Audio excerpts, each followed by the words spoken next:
आशीर्वादाने तसेच परमपूज्य योग ब्रह्मश्री ऋषी प्रभाकर गुरुजी यांच्या आशीर्वादाने तसेच छत्रपती संभाजीनगर विभागाचे प्रमुख आचार्य श्री सुनील गुरुजी यांच्या प्रेरणेमुळे आपला हा सत्संग अविरत चालू असतो.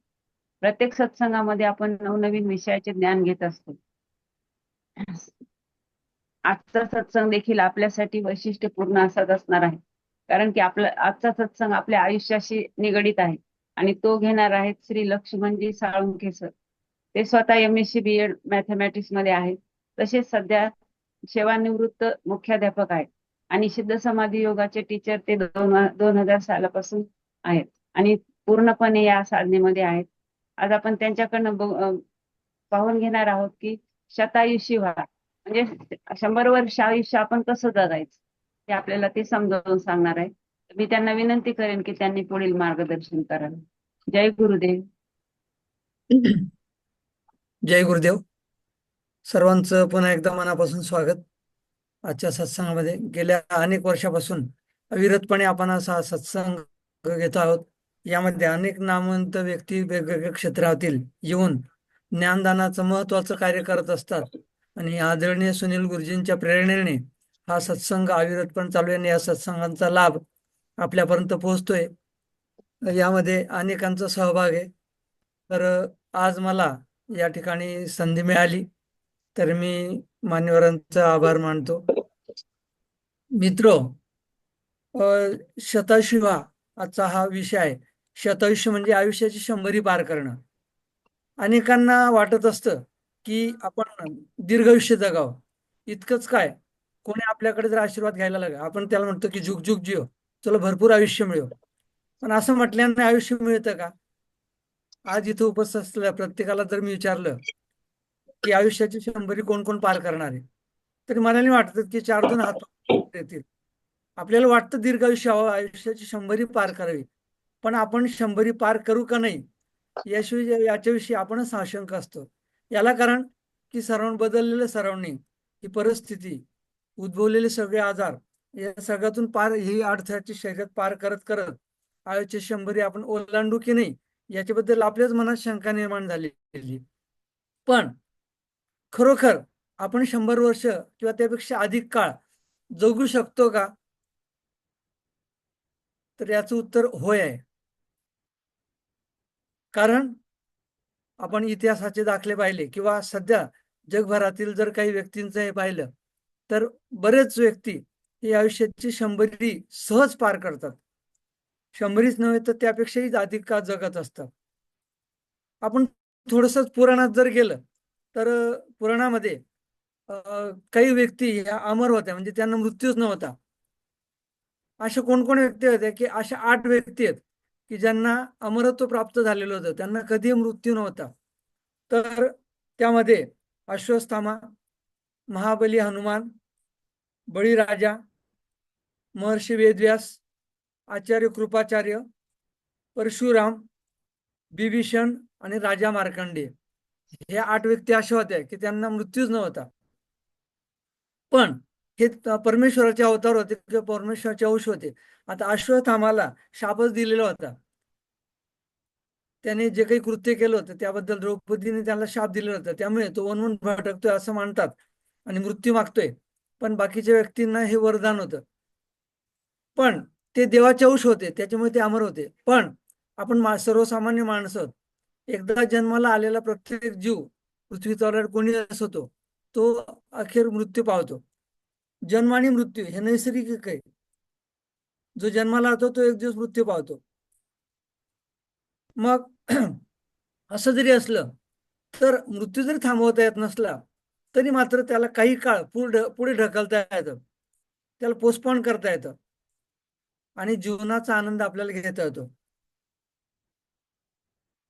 मग अशा आपण जगभरातील काही व्यक्ती पाहिल्या तर त्यांनी 100 पार केलेले आहेत. तर असे कोण आहेत, थोडस जगातल्या काही लोकांची आपण नावं पाहिली तर सर्वात आधी आपल्या डोळ्यासमोरील ते वाराणसीचे स्वामी शिवानंद, ज्यांचं गेल्या वर्षी निधन झालं. ते 128 वर्ष जगले, म्हणजे अजून 3 महिने जर जगले असते ते 129 वर्ष पूर्ण झाले असते. त्यानंतर जीन कॅल्मेट या फ्रान्समधील व्यक्ती हे 122 वर्ष जगले. त्यानंतर सारा लॉस अमेरिकेमधील यांना 119 वर्षाचं आयुष्य लाभलं. नंतर नबिता जिया जपानमधील यांना 117 वर्षाचं आयुष्य मिळालं. आणि जिरामोन किमुरा या सुद्धा जपानमधलीच होत्या, यांना 116 वर्षाचं आयुष्य जगलं. अशा याशिवाय अनेक व्यक्ती आहेत की ज्यांनी 100 सहज पार केलेले आहेत. म्हणजे आपण 100 पार करू शकतो, 100 पेक्षा जास्त आयुष्य जगू शकतो. महाभारतामध्ये आपण जर महाभारतामध्ये उल्लेख पाहिला तर भीष्माचार्याचं वय त्यावेळेस 140च्या पुढे होतं आणि सगळे योद्धे हे 100च्या जवळपास होते. सगळ्यात लहान जे होते नकुल आणि सहदेव त्यांचं वय 80-85च्या दरम्यान होतं. अर्जुन 100चा पार होता. युधिष्ठिर सुद्धा 100च्या पुढे होते आणि अशा काळात त्यांनी युद्ध केलं होतं. म्हणजे हे महाभारतातलं जरी उदाहरण झालं तरी आजच्या काळामध्ये अनेक लोक हे 100पेक्षा पार जगत असतात. आता आपण सरासरी आयुर्मानाचा जो विचार केला तर आपल्याला जेव्हा स्वातंत्र्य प्राप्त झाली 1947 मध्ये त्यावेळेस भारतातच व्यक्तींचं सरासरी आयुर्मान 32 वर्ष होतं. पण आजचा जर विचार केला आज 71 वर्ष सरासरी आयुर्मान आहे आणि त्यामध्ये पण महिलांचं सरासरी आयुर्मान हे पुरुषांपेक्षा जास्त आहे. आणि जगातील व्यक्तींचं सरासरी आयुर्मान 73 वर्ष आहे. कारण मेडिकल सायन्सने एवढी प्रगती केलेली आहे की अनेक व्याधींवर अनेक आजारांवर आपण मात केलेली आहे.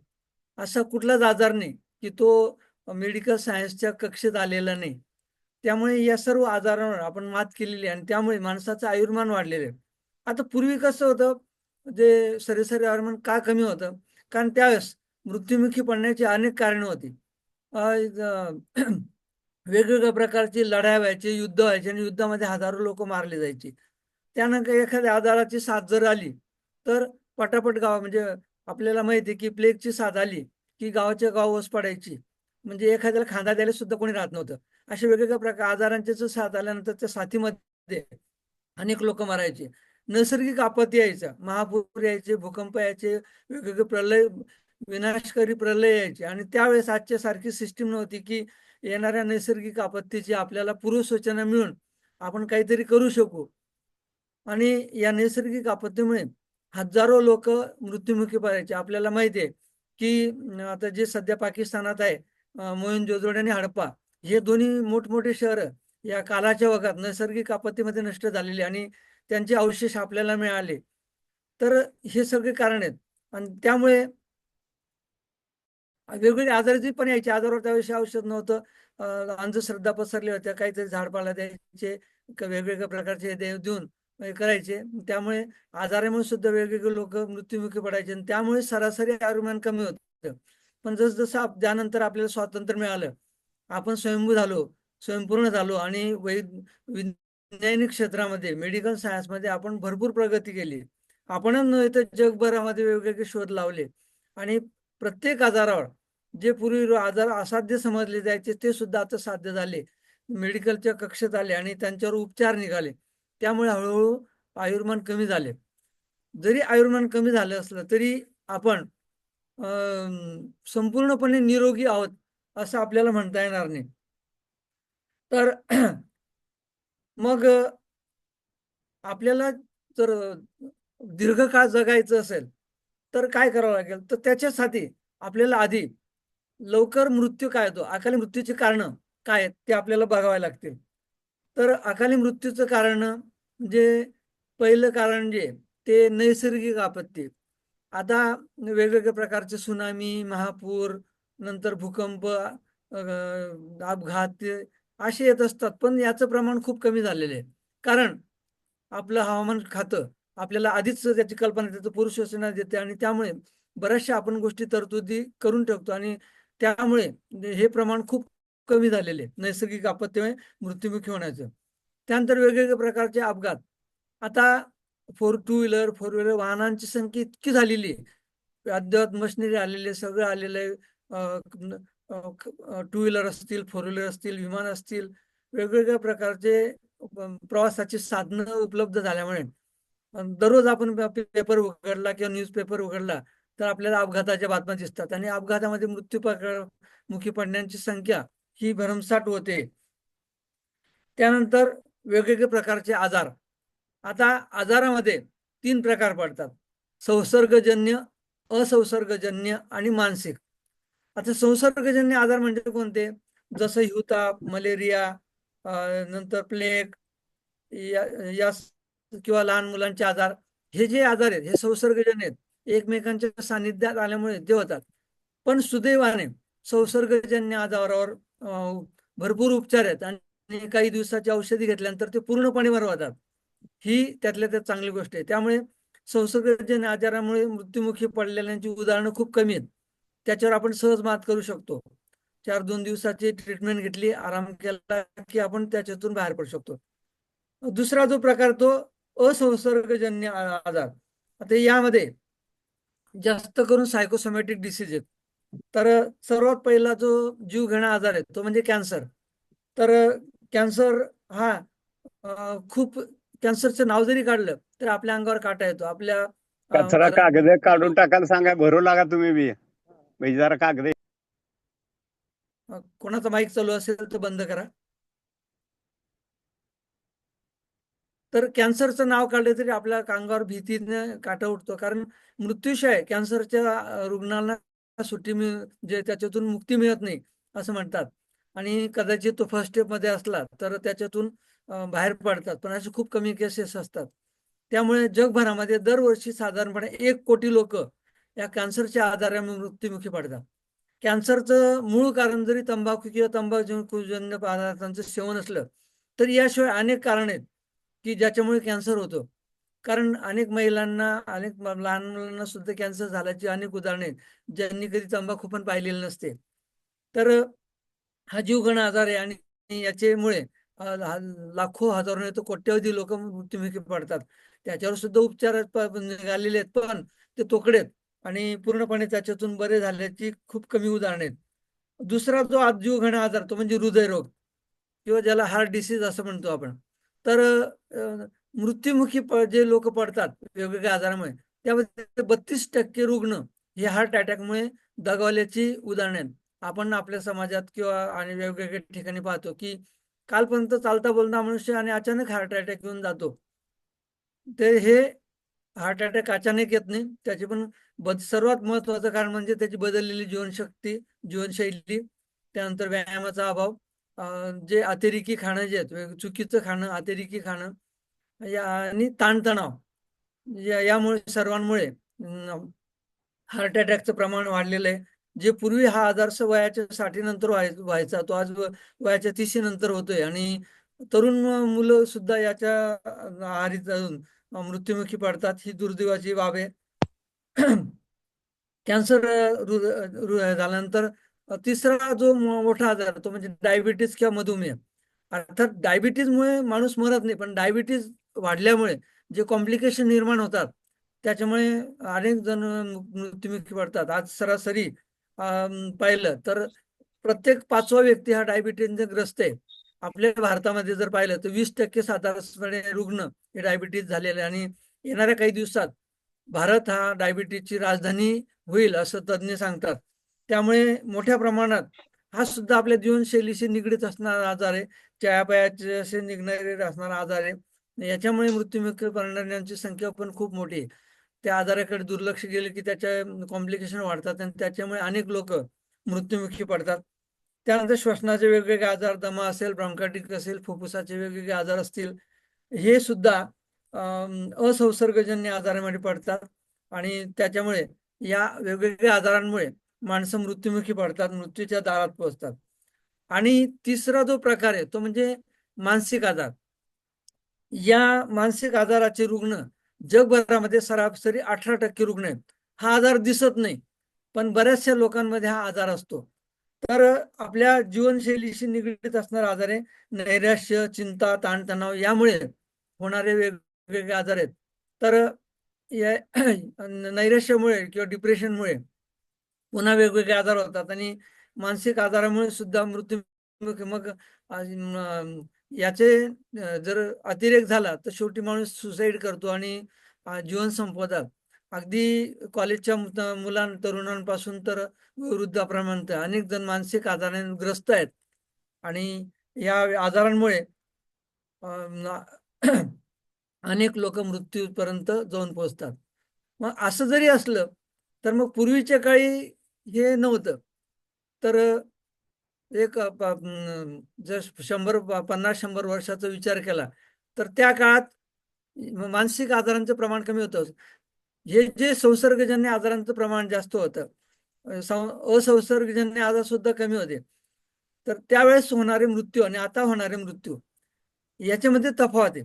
त्याची कारणं वेगवेगळी आहेत.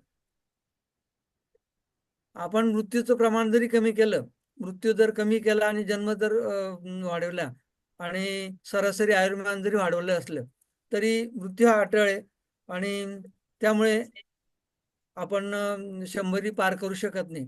पण आपल्याला जे जे टाळता येण्यासारखं असेल ते टाळून आपण 100 पर्यंत पार पोच करू शकतो.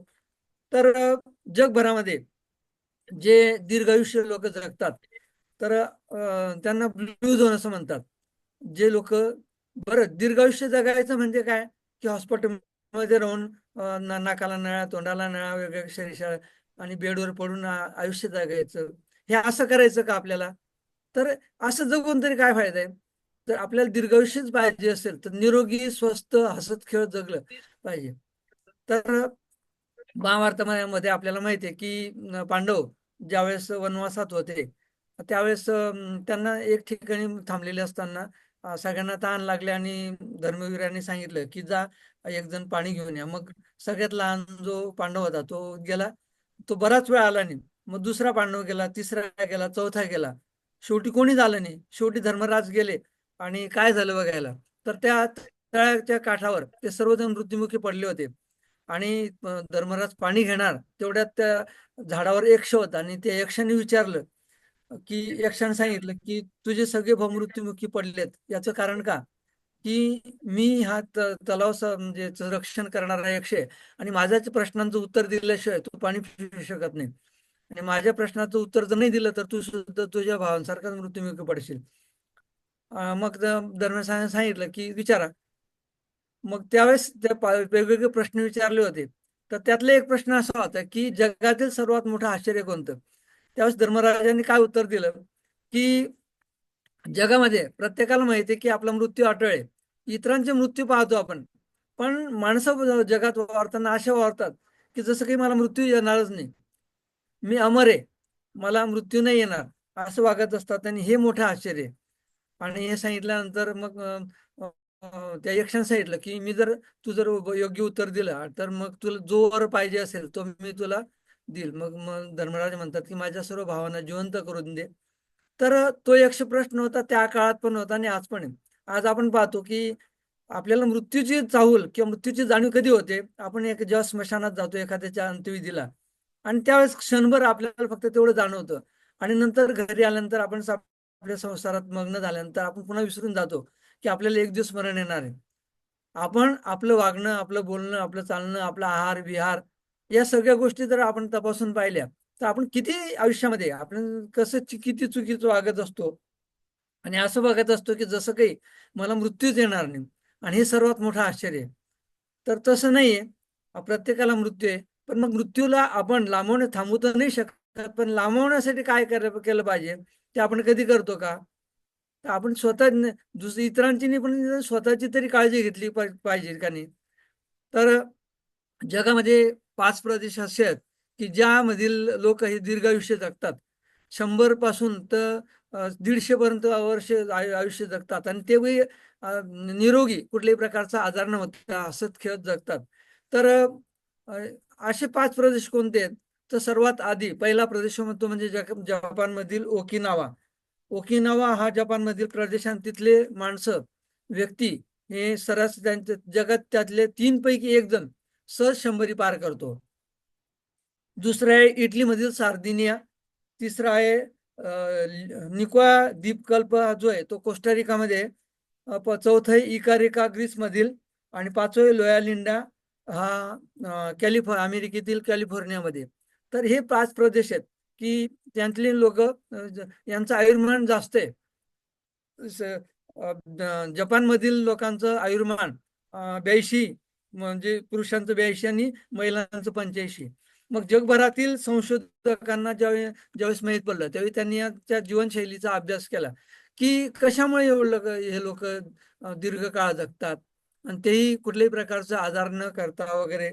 तर त्या सर्व संशोधकांनी जगभरातील संशोधकांनी या सगळ्या प्रदेशांचा अभ्यास केला आणि अभ्यास केल्यानंतर हे सर्व संशोधक एका काही गोष्टींवर येऊन ठाम राहिले आणि त्यांनी या लोकांच्या जगण्याचे जे नियम आहेत त्या नियम बनवलेत की 9 नियम त्यांनी जे बनवलेत आणि त्या नियमाला धरून ते वागतात, जगतात आणि त्यामुळे ते दीर्घायुष्य राहतात.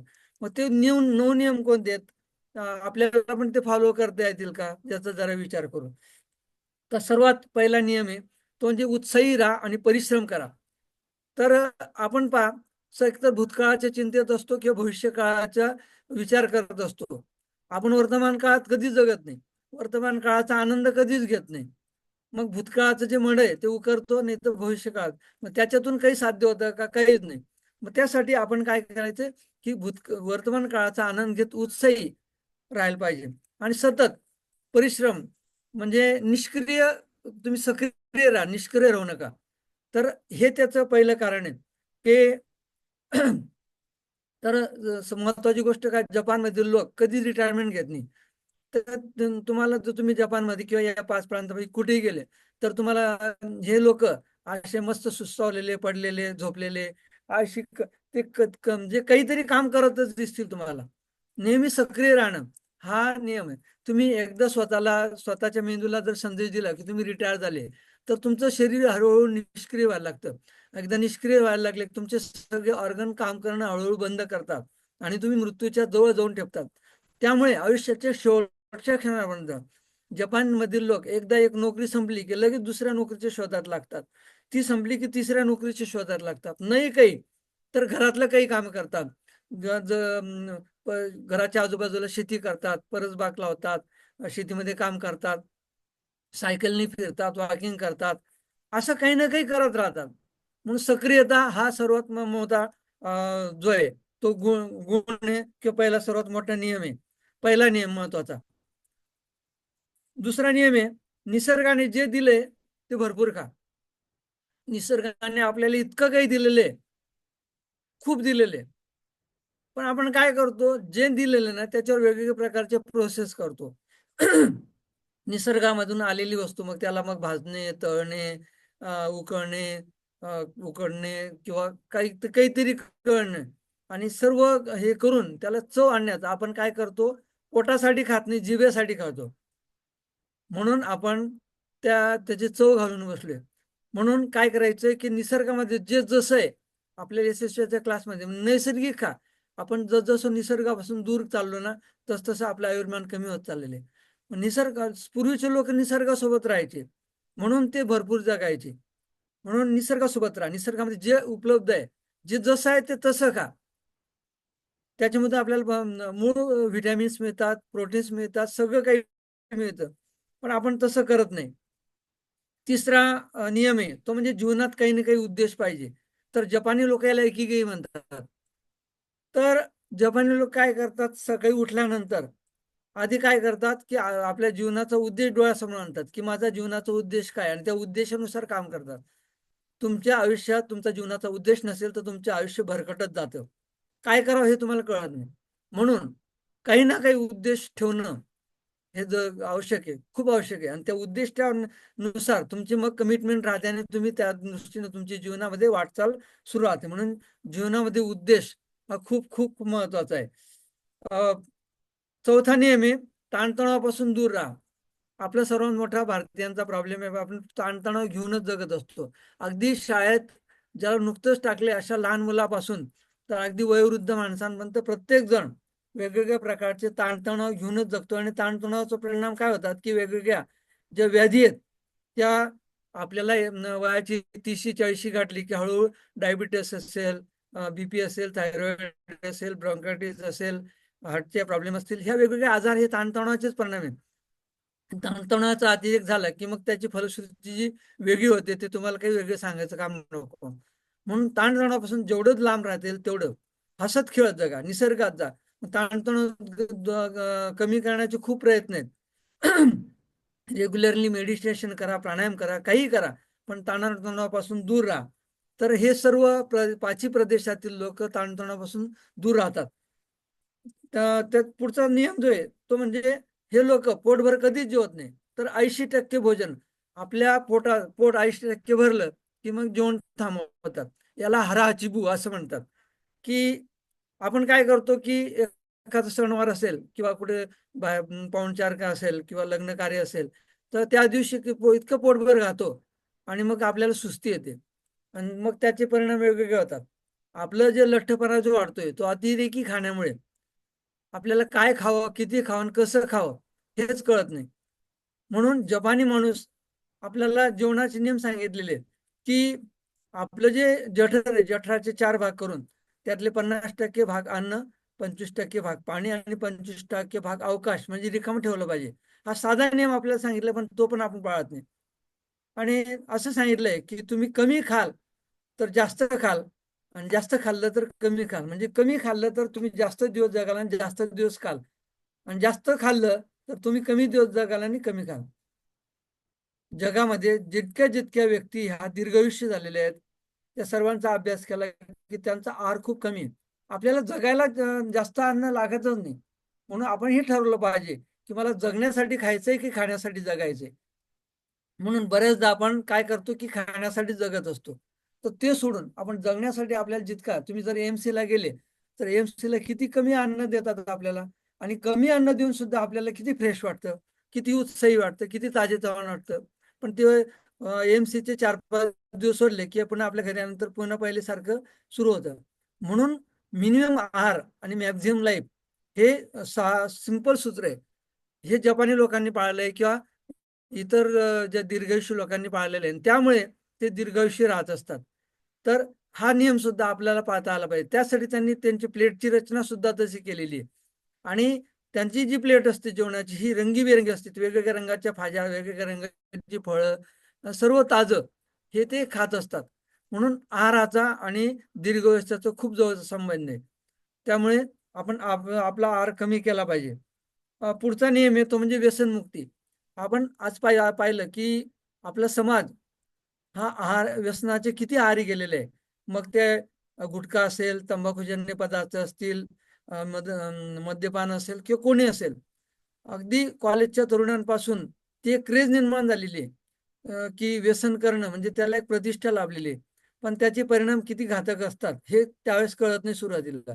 हळूहळू त्याचे परिणाम दृश्य स्वरूपात दिसायला लागतात. म्हणून व्यसनमुक्ती, जे आता तंबाखू किंवा बिडी, सिगरेट, तंबाखू जे जे लोक खात असतील त्यांना एकदा आपल्या आमखास जो जे कॅन्सर हॉस्पिटल आहे तिथं जर एकदा नेऊन दाखवलं तर कॅन्सर झालेला रुग्णाचे किती हाल असतात, की तो मृत्यू मागतो पण मृत्यू मिळत नाही, इतके हाल असतात. मग कॅन्सरच्या जवळ जायचं नसेल तर तंबाखू आणि तंबाखूजन्य पदार्थापासून दूर राहिलेलं कधी चांगलं असतं. म्हणून व्यसनमुक्ती पासून दूर राहणं हा दीर्घायुष्याचा सोपा मंत्र आहे. जे जे लोक दीर्घायुष्य झाले ते त्यांनी व्यसनाला कधीच स्पर्श केलेला नाही. पण दुर्दैवाने आज आपला समाज, आपले भारतीय लोक व्यसनांची खूप आहारी गेलेले आहेत. आपण जेव्हा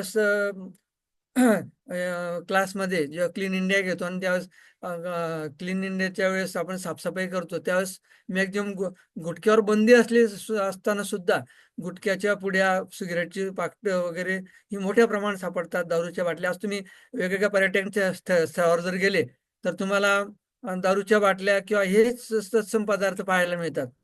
म्हणून याच्यापासून दूर राहणं हा चांगला उपाय आहे. त्यानंतर कुटुंबाला प्राधान्य दिलं जातं. आपण जगण्याच्या धावपळीमध्ये इतकं व्यस्त झालो की पैसा आणि पैसा माझं सर्वस्व झालेलं आहे. आणि हे करत असताना की पैशाच्या मागे धावता धावता आपण आपल्या कुटुंबाला मागे टाकतो, आपल्या मित्र परिवाराला मागे टाकतो, आपल्या समाजाला मागे टाकतो आणि आपण एकटेच धावत असतो. आणि मग खूप पैसा कमवायला म्हणतात जेव्हा मागे वळून पाहतो तेव्हा आपल्या सोबत आपलं कुटुंब नसतं, आपला मित्रपरिवार नसतो, आपला समाज नसतो, कोणीच नसतं आणि त्यावेळेस आपण एकटे असतो. आणि हळूहळू आपल्याला वेगळ्या वेगळ्या आजारांनी ग्रासलेलं असतं. मग मिळवलेला सगळा पैसा हा आजार दुरुस्त करण्यासाठी खर्च होतो. म्हणजे कहा गए थे काही नाही आणि क्या लाय कुछ नाही. मग त्यापेक्षा काय की आपल्या कुटुंबाला सोबत राहून की पहा, पूर्वीचे लोक एक 50 वर्षापूर्वी आम्ही जेव्हा लहान होतो खेडेगावामध्ये, कुटुंब समाज गाव सर्व एकत्र राहायचे. म्हणजे प्रत्येकाच्या सुखदुःखामध्ये एखाद्यावर जर दुःखाचा डोंगर कोसळला तर सर्व समाज सर्व गाव त्याच्या पाठीशी उभं राहायचं आणि त्यामुळे ते दुःखाची जी झालर आहे ती कमी व्हायची, दुःखाची झळ कमी पोचायची. आज नैसर्गिक त्याला दुःख आलं तर तुमच्यासोबत कोणी नसतं, तुम्ही एकटेच असतात आणि त्यामुळे तुम्हाला ते एकट्याला दुःखाला फेस करावं लागतं. तर म्हणून आपला मित्र परिवार आपला समाज हा आपल्या नेहमी पाठीशी पाहिजे. म्हणून सामाजिक गोतावळा हा असणं हा शेवटचा नियम जो आहे, सामाजिक गोतावळा जो आहे हा आपण समाजामध्ये आपण समाजाशिवाय राहू शकत नाही. आपण इतिहासापासून पाहिलं की माणूस समाजशील प्राणी, समाजामध्ये आपण मिसळतो आणि समाजामधूनच बऱ्याचशा गोष्टी घेतो. म्हणून समाजाशी जर एकरूप व्हायचं असेल तर आपण समाजामध्ये मिसळलं पाहिजे, सामाजिक कार्य केलं पाहिजे. म्हणून या 9 गोष्टी ज्या आहेत, या 9 गोष्टी जर आपण पाळल्या तर आपण दीर्घायुष्यासाठी खूप सोपं आहे. बरं काही अवघड आहे का? काहीच नाही अवघड आहे. तर या 9 गोष्टी आपण पाळल्या पाहिजे. बरं ह्या जे हे 5 जे प्रदेश आहेत, जे ब्लू झोन ज्यांना म्हणतोय, ब्लू झोन मधील जे सर्व जे प्रांत आहेत, या प्रांतामधील सर्व लोकांच्या जीवनशैलीचा अभ्यास करून तयार केलेले 9 नियम आहेत. आणि 9 नियम मला वाटतं की कोणाचा माईक चालू असेल तर बंद करा. हा हा केला बंद. ओके.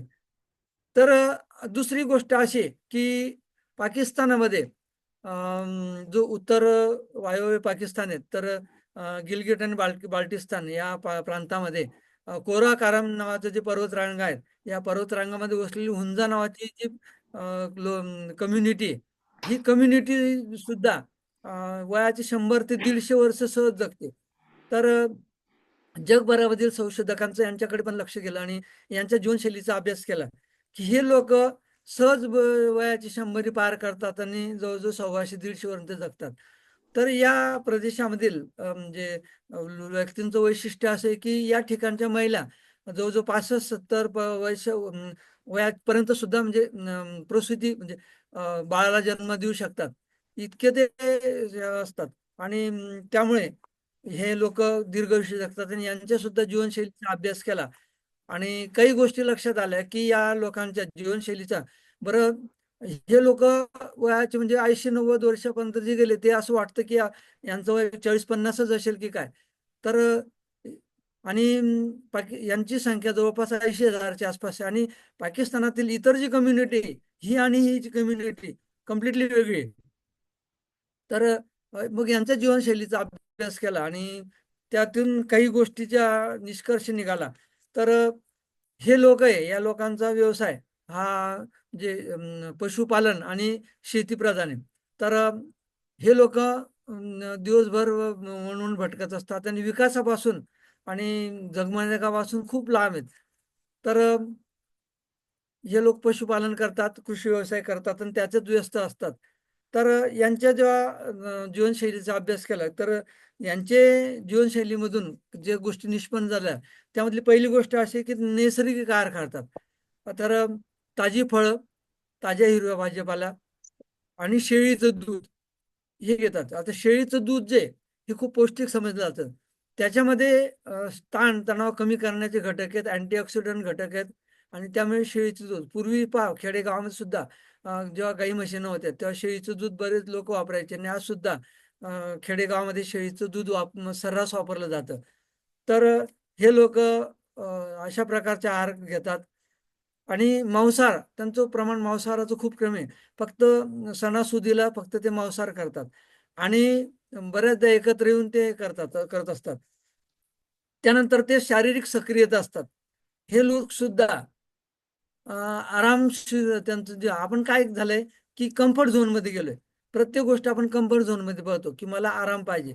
इव्हन आपण घरामध्ये सगळ्या प्रकारचे रिमोट आणून ठेवले की उठून बटन दाबायला सुद्धा आपल्याला त्रास नको, इतकं आपण आरामदायी केलेलं आहे स्वतःचं आयुष्य. आणि त्यामुळे काय झालं की आपले जीवनशैली ही अशी बदलल्यामुळे आपले दीर्घ आयुष्याचे आयुर्मान कमी झालेले आहे. तर हे लोक सतत सक्रिय असतात. आता शेती आणि पशुपालन हा व्यवसाय असल्यामुळे त्यांना दिवसभरात 12 ते 15 किलोमीटर पायी चालतात.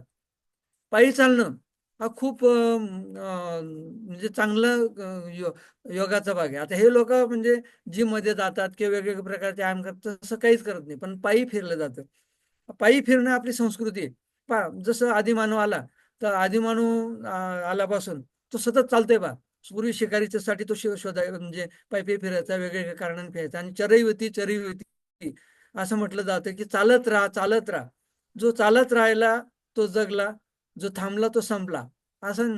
आणि म्हणून ही आपल्याला आपल्या पूर्वजांपासून मिळाली संस्कृती, त्याच्यामुळे आपण सतत चाललं पाहिजे.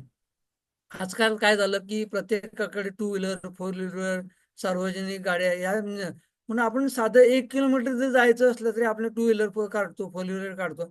जवळपास पूर्वीच्या काळी आपण जर दूध आणायचं असेल, काही वर्तमानपत्र आणायचं असेल, सहज पायी जायचो. पण आता पायी चालणं इतकं कमी झालेलं आहे की आपण घरातल्या घरात फक्त तेवढं पायी चालतो.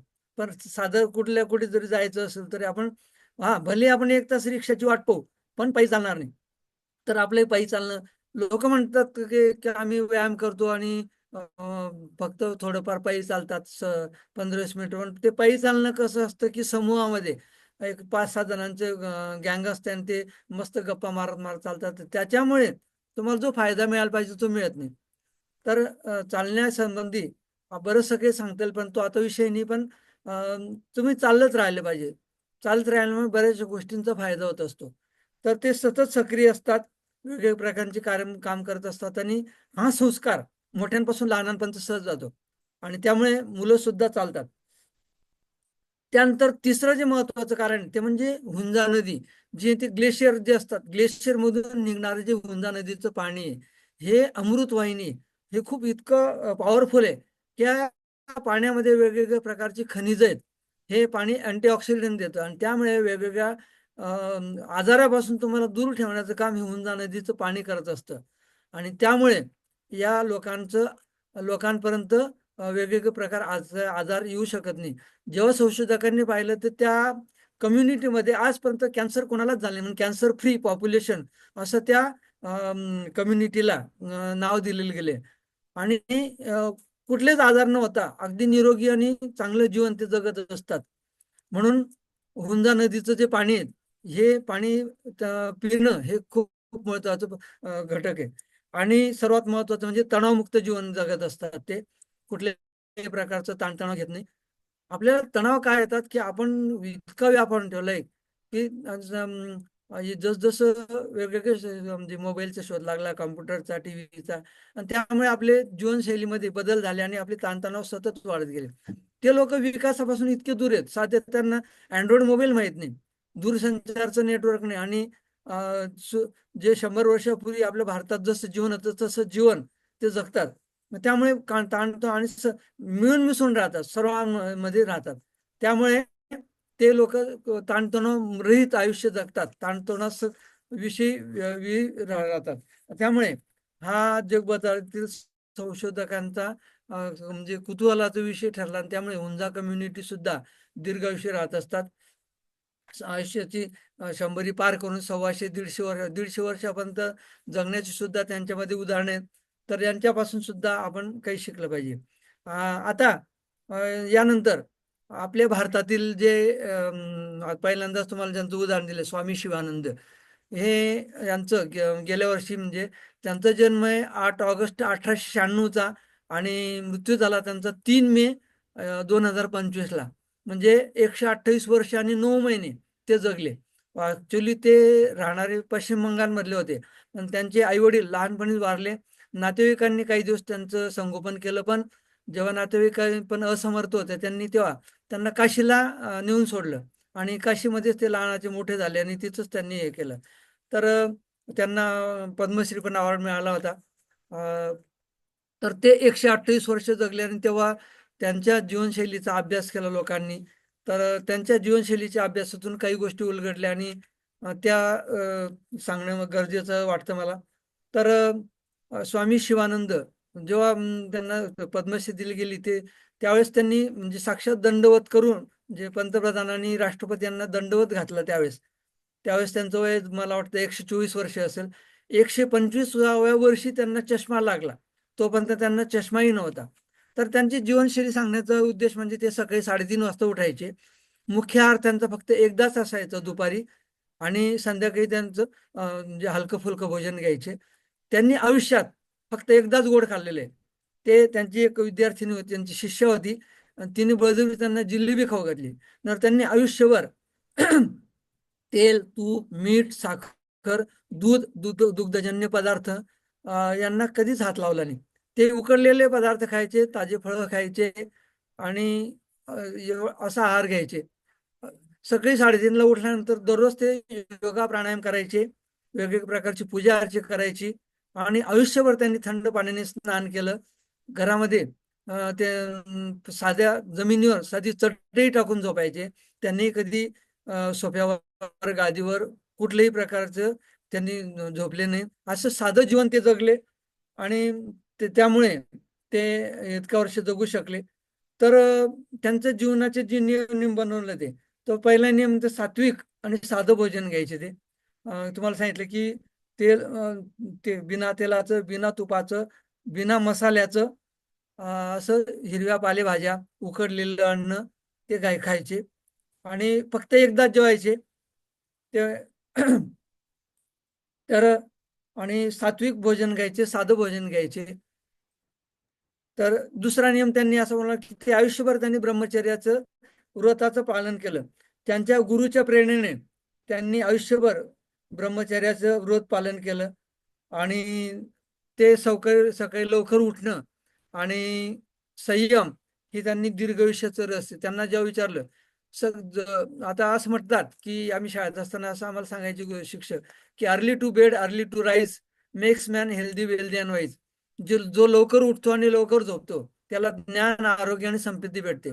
पण आजकालच्या आपल्या तरुण पिढीची जीवनशैली जर पाहिली तर रात्री 11-11, 12-12 पर्यंत जागायचं, रात्री वेळी अवेळी खायचं, आणि सकाळी 8-8, 9-9 वाजायचं, वाजता उठायचं, 9-9, 10-10 कधी उठायचं, आणि त्यामुळे तुम्हाला ज्ञान, आरोग्य आणि संपत्ती कशी भेटणार आहे? तर त्यांनी असं सांगितलं की जर तुम्ही रात्री लवकर झोपले, ते रात्री 9 वाजेच्या आत झोपून जायचे आणि सकाळी 3:30 वाजता उठायचे. हा त्यांचा नियम होता. म्हणजे ब्रह्ममुहूर्तावर उठणं हे किती गरजेचं आहे हे ते सांगतात. आणि संयम, आयुष्यामध्ये संयम जर ठेवलं पाहिजे, हे त्यांनी जीवनाचं रहस्य बनवलेलं होतं. तर भौतिक सुखापासून दूर होते. ते जे भौतिक सुख मिळतात ते सुख त्यांनी दूर ठेवले. तर आपण पाहतो की आपण आजकाल भौतिक सुखाच्या एवढे आहारी गेलोय की आपण त्यामध्ये अडकून पडलेलो आहेत, आणि त्यामुळे या भौतिक सुखाचे आपण जितके आहारी जातो आणि कम्फर्ट झोन मध्ये वावरल्यामुळे आपलं दीर्घ आयुष्य हे कमी झालेलं आहे. त्यामुळे भौतिक सुखाचा जेवढा कमी पूर्वीच्या काय नैसर्गिक पद्धतीने तुम्ही जेवढे जीवन जगाल तेवढं तुम्हाला आयुष्याची वृद्धी होईल. म्हणून आपण निसर्गापासून दूर चाललोय, निसर्गाचे नियम मोडतोय, निसर्गाच्या विरुद्ध जगतोय. त्यामुळे आपल्याला प्रॉब्लेम येत. आपण हळूहळू निसर्गाच्या जवळ गेलो तर आपल्याला प्रॉब्लेम येणार नाही. आणि पुढचा नियम त्यांचा असा होता की तुम्ही समाजासाठी जगा, निस्वार्थपणे सेवा करा. पहा, निसर्गामधील जे माणूस जर सोडला तर प्रत्येक जण देण्यासाठी जगत असतो, काहीतरी देत असतो. फक्त माणूस इतका स्वार्थी आहे की आपले स्वतःसाठी जगत असतो. जे व्यक्ती ज्यांनी समाजासाठी, देशासाठी, राष्ट्रासाठी आपलं आयुष्य अर्पण केलं ते अजरामर झाले. म्हणून आपण तुम्हाला समाजसेवा जेवढी करता येईल तेवढी करत राहा. स्वामी शिवानंद जे होते त्यांनी गरजवंतासाठी, कुष्ठरोग्यांसाठी खूप मोठं कार्य केलेले. जोपर्यंत ते हयात होते, आयुष्याच्या शेवटच्या क्षणापर्यंत ते कार्यरत होते, गरजवंतांसाठी काम करत होते. समाजामध्ये जे गरजवंत असतील, वेगवेगळ्या प्रकारचे रोगी असतील, जसं मदर तेरेसांनी पण काम केलं, गाडगे बाबांनी पण काम केलं, नंतर बाबा आमट्यांनी जसं काम केलं तसंच यांनी पण केलंय. आणि समाजासाठी जे देतील, रिकाम्या वेळ बसण्यापेक्षा काहीतरी देत राहा. आणि त्याचे रिटर्न्स एवढे येतात की वेगवेगळ्या पद्धतीने जे समाजातून मिळालेले आशीर्वाद, ब्लेसिंग्स हे खूप महत्वाचे असतात, आणि ते ब्लेसिंग आपल्याला काही ना काही देऊन जातात. म्हणून समाजासाठी आपण जगलं पाहिजे. ही त्यांची भावना होती म्हणून ते सामाजिक कार्य करत गेले. आता स्वामी शिवानंदांनी वयाच्या म्हणजे 128 वर्ष जगले आणि शेवटपर्यंत ते योगा प्राणायाम करत होते. तर प्राणायाम हा खूप महत्वाचा घटक आहे. तर प्राणायामाचा आणि दीर्घायुष्याचा खूप जवळचा संबंध आहे. आपल्याला सांगितलंय क्लासमध्ये की निसर्गामध्ये जेवढे काही प्राणी आहेत त्या प्राण्यांचं आयुष्य हे त्यांच्या श्वासाच्या गतीवर अवलंबून असतं. तुमचे ज्या प्राण्यांची श्वासाची गती जास्त असेल त्यांचं आयुष्य कमी असतं, आणि श्वासाची गती जर कमी असेल तर आयुष्य जास्त असतं. त्यासाठी आपण वेगवेगळी उदाहरणं पाहिले. कुत्रा एका वेळेला 50 ते 80 वेळेला श्वास घेऊन सोडतो, त्याच्यामुळे तो 12 ते 13 वर्ष जगतो. घोडा एका वेळेला 30 वेळेला श्वास घेतो आणि सोडतो, त्यावेळी घोडा 30 वर्ष जगतो. हत्ती एका वेळेला 18 ते 20 वेळेला श्वास घेतो आणि सोडतो, हत्ती 100 वर्ष जगतो. कासव एका वेळेला 3 ते 5 वेळेला श्वास घेतो आणि सोडतो, तो 300 वर्ष जगतो. मग माणसाचं काय? माणूस एका वेळेला 12 ते 15 वेळेला 15 ते 18 वेळेला श्वास घेतो आणि सोडतो. म्हणून माणसाला निसर्गाने दिलेलं आयुष्य हे 160 वर्ष आहे. त्यापैकी आपण किती उडवले हे तुम्हालाच माहिती आहे. म्हणून श्वासाला जेव्हा परमेश्वराने माणसाला जन्माला घातलं तेव्हा परमेश्वराने काय केलं? त्याला आयुष्याने दिलं मोजून, की तो इतके वर्ष जगतील तितकं. त्याला श्वास मोजून दिलेले, जा तुला इतके इतके श्वास दिलेले आणि पृथ्वीवर गेल्यानंतर तू ज्या पद्धतीने श्वास घेशील तितके वर्ष जगशील. तुम्ही जर सावकाश श्वास घेतले तर तुम्ही जास्त दिवस जगाल. तुम्ही खूप भरभर श्वास. आपण काय करतोय जगण्याच्या धावपळीमध्ये? इतकी धावपळ करतोय की धावपळीमध्ये आपण श्वास घ्यायला म्हणजे ब्रिदिंग आपण वाढलेलं आहे, आणि त्यामुळे आपला दीर्घायुष्य कमी झाले, आपल्या आयुष्याची वृद्धी कमी झालेली. आणि म्हणून आपल्याला काय करायचं? प्राणायाम काय करते? आपल्या श्वासाची गती कमी करते. जेवढे लोक दीर्घायुष्य झाले सगळे प्राणायाम करायचे, पण नैसर्गिक प्राणायाम जरी काही करत नसले तरी ते नैसर्गिक पद्धतीने श्वास घ्यायचे आणि सोडायचे. खानदेशच्या सुप्रसिद्ध कवयित्री बहिणाबाई चौधरी काय म्हणतात की आला श्वास गेला श्वास, याचं न्यारे रे तंतर, अरे जगण मरण दोन श्वासाचं अंतर. त्या अशिक्षित बाईला समजलं की श्वास घेणं हे सुद्धा एक तंत्र आहे, एक टेक्निक आहे. त्या तंत्राने जर श्वास घेतला आणि सोडला तर तुम्ही भरपूर जगू शकतात. पण आपण ते तंत्रच विसरलोय. म्हणून प्राणायाम आपल्या जीवनाचा अविभाज्य भाग बनला पाहिजे. तुम्ही प्राणायाम करत राहा, रेग्युलरली प्राणायाम करत राहा. तुम्ही जर अनेक वर्ष प्राणायाम करत राहिले तर काही वर्षांतर प्राणायाम न करता सुद्धा तुमची श्वासाची गती हळूहळू मेंटेन राहते, हळूहळू कमी होत जाते. आणि श्वासाची गती कमी झाली की ऑटोमॅटिकली तुमचं काय होतं की आयुष्याची वृद्धी होते.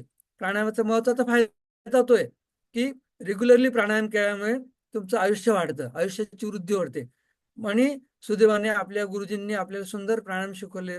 आपण एवढं जरी केलं, जसं आपण ब्रश करणं, सकाळी टॉयलेटला जाणं किंवा नाश्ता करणं हा आपल्या जीवन रुटीनचा भाग केलाय, तसं प्राणायाम करणं, मेडिटेशन करणं हा आपल्या रुटीनचा भाग जर केला तर मला नाही वाटत की आपल्याला वेगळं काही करावं लागेल. म्हणून प्राणायाम करत राहा हा संदेश आपल्याला गुरुजींनी दिलेला आहे. म्हणून प्राणायामामध्ये काय होतं, आपण रेग्युलरली आपले ब्रीदिंग आणि प्राणायाम याच्यामध्ये काय फरक आहे की प्राणायामामध्ये आपण कुंभक आणि शून्य, ज्याला आपण आंतरकुंभक आणि बाह्य कुंभक असं म्हणत असतो, या गोष्टी करतो. आणि त्या गोष्टी दोन्ही खूप खूप महत्वाच्या आहेत. कुंभकमध्ये जे आंतरकुंभक ज्याला म्हणतो, कुंभकमध्ये काय करतो आपण आपण आपला श्वास जास्तीत जास्त वेळ आपल्या शरीरात भरून ठेवत असतो, फुफ्फुसात भरून ठेवत असतो. त्याच्यामुळे जास्तीत जास्त ऑक्सिजन आपल्या शरीरात असतो आणि तो ऑक्सिजन आपल्या शरीरातल्या मॅक्झिमम पेशींपर्यंत पोहोचतो. ज्या पेशी मृतावस्थेत झालेल्या असतात आणि त्या पेशीपर्यंत पोहोचल्यानंतर त्या पेशींना ऑक्सिजन मिळाल्यानंतर त्या कार्यरत होतात, ऍक्टिव्ह होतात आणि ऊर्जा निर्मिती करायला लागतात. आणि शून्यक मध्ये किंवा बाह्य कुंभक मध्ये काय होतं की आपण श्वास सोडलेला असताना आपल्या शरीरामध्ये कुठल्याही प्रकारचा श्वास नसतो, आणि त्यावेळेस आपल्या शरीरातल्या वेगवेगळ्या ऑर्गनला आपण विश्रांती देत असतो, गॅप देत असतो. आणि त्यामुळे काय होतं की ज्यावेळेस आपण एखाद्या इंद्रियाला, एखाद्या ऑर्गनला विश्रांती देतो त्याची कॅपॅसिटी वाढते, त्याचं आयुष्य वाढतं. आणि आपण ज्यावेळेस एका प्राणायामचे 7 सायकल करतो त्या प्रत्येक सायकलीमध्ये आपण थोडा थोडा कुंभक आणि शून्य करत असतो. अशाच प्रत्येक प्राणायामच्या 7 सायकलीने वेगवेगळ्या प्रकारचे प्राणायाम करतो. आणि प्रत्येक प्राणायामामध्ये कुंभक आणि शून्य केल्यामुळे आपल्याला असा फायदा होत असतो. प्राणायाम करणं म्हणजे एक क्रिया नाही आहे, तर त्याच्यामध्ये खूप वैज्ञानिक त्याचं महत्व आहे. आणि ते आपले डॉक्टर करदगावकर साहेब खूप छान पद्धतीने सांगतात. तर प्राणायाम सुद्धा केले पाहिजे. तर मला असं वाटतं की आपण हे गोष्टी सातत्याने जर केलं तर मला नाही वाटत की आपण म्हणजे कमी काळ जगू शकू. तर मला वाटतं आपण वेळेचं भान सुद्धा पाळलं पाहिजे. म्हणून आज आज छोटे एक गाणं ऐकू.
आवाज येत नाहीये.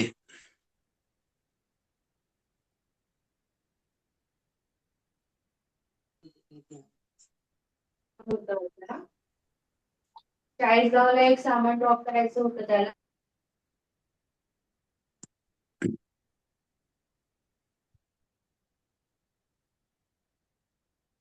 आवाज येत नाही गुरुजी. नाही. आवाज आवाज नाहीये. लक्ष्मणजी, जय गुरुदेव.